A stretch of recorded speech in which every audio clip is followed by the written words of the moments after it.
Je suis désolé, ce n'est pas la France qui vous a empêché de vous développer dans les années 30. Ce n'est pas la France qui vous a empêché de vous développer à la révolution industrielle. Ce n'est pas la France. Voilà.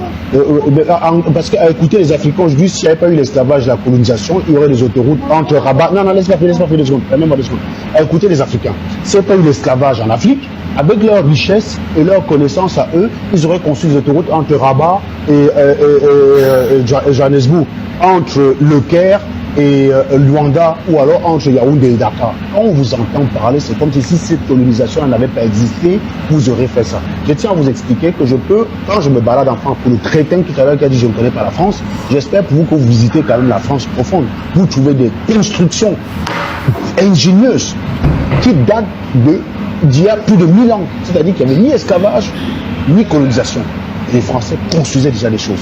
Vous, qu'est-ce que vous avez construit avant l'esclavage? Si les Français étaient arrivés chez vous, ils voyaient que vous avez des technologies pour développer les ponts ou construire des navettes spatiales à une époque où ils étaient encore complètement derrière, ils se seraient assis, ils auraient pris le cahier. Ils sont arrivés chez vous, vous viviez beaucoup moins bien qu'eux. C'est pour ça qu'ils vous ont pris pour des animaux.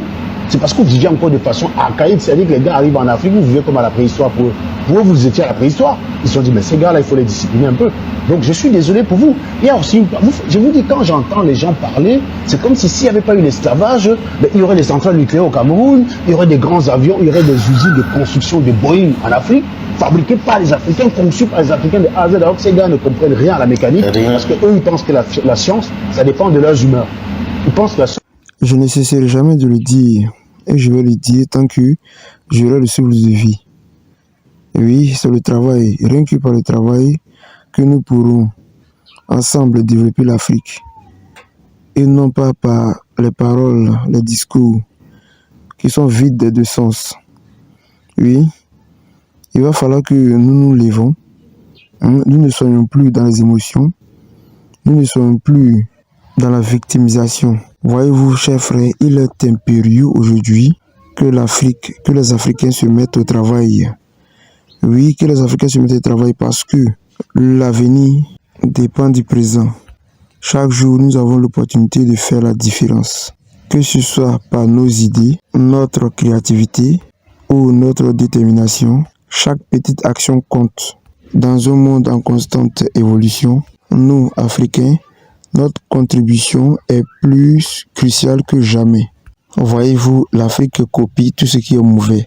Sinon, nous pouvons seulement prendre tout ce qui est bon chez les autres et puis construire nos pays, nos différents pays. Oui, c'est ce qu'on doit faire, c'est ce que l'Afrique doit faire dès maintenant. Parce que l'exemple est partout, est palpable, est partout dans le monde entier.